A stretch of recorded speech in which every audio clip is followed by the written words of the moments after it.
of the most advanced game engines, and this is my history of remaking it.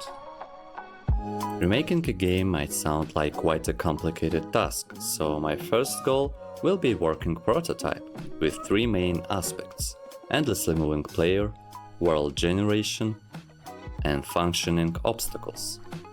So let's start from the first one. I love how Jetpack Joyride approaches players' movement. It feels really smooth and fluent. I firstly tried to use engine's default physics, but it was just clunky and weird. After, I decided to handle movement with my own code. It was even more clunky and weird, but finally, I achieved behavior I like.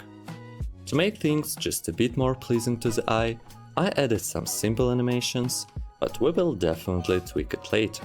Now, when we have our version of endlessly moving party, let's implement another important aspect of the game: obstacles. There are three main kinds of obstacles: different types of lasers, rockets, and beams.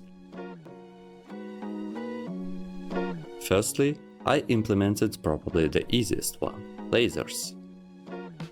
I can configure their size and make them rotatable in runtime, which is pretty convenient. The next one are rockets. We should just spawn them off-screen and make them move towards the player. A rocket can be destroyed once it crossed the left edge of the screen. There is also a warning widget in original game, so the player can react to the approaching rocket. I implemented same kind of behavior in my version.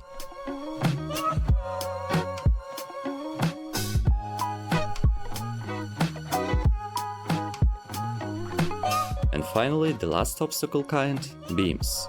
They appear on the screen from two sides and instantly warns the player with tiny beams, which don't hurt you for now. But soon, deadly beams will appear and kill the player if he doesn't react correctly. They can appear on different places and I can control it through the code. I guess we are done with obstacles. There will definitely be some tweaks later though. Now, let's move on to the third important aspect for our prototype: world generation. But firstly, let me introduce you to sponsor of this video, Core. If you want to learn how to make games, Core is a great switch. Core allows the next one will be instantly spawned, but since the player can only see one chunk at a time, there is no need to have several of them in memory, so we can delete a chunk once the player left it. I have implemented similar logic in Subway Surfers remake, and it worked out pretty well. Now, when we have world generation done, we can actually remake some of world pieces from the original game. The pieces I chose to remake are laboratory,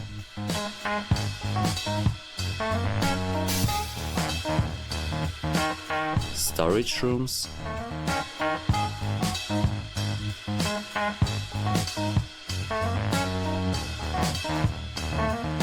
kind of sci-fi bunker,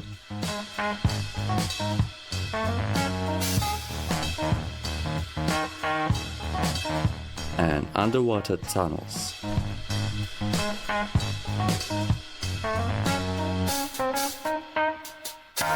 Since different world chunks use different post-process if you're using and Unreal, settings, there's no real I difference also between implemented some kind of blending system between them. and normal Now, code. when we have some kind of beautiful world, There's our no dummy doesn't really functions fit there or anymore. anything So you can I do added a that you guy can't do model with from blueprints, my right? Subway Surfers remake.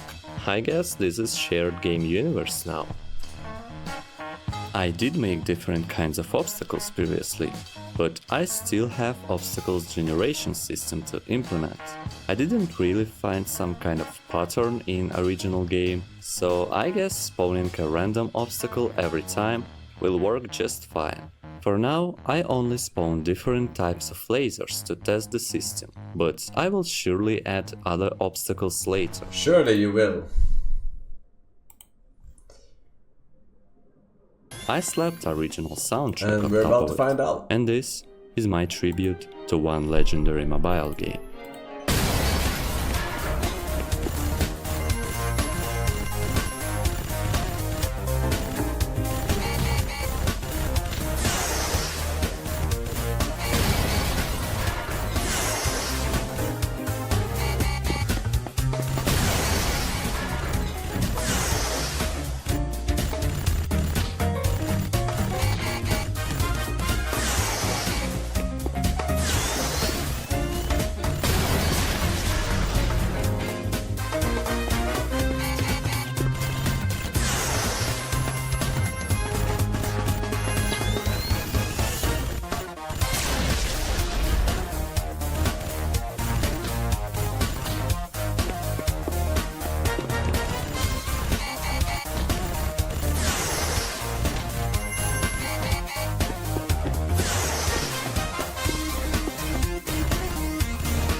Wasted. Alright, that was cool. Thank you much for watching, subscribe and smash like if you enjoyed. Also big cheers to all my Patreon supporters, especially El Wizard, Jeremy Matsumoto and Luke Shurg.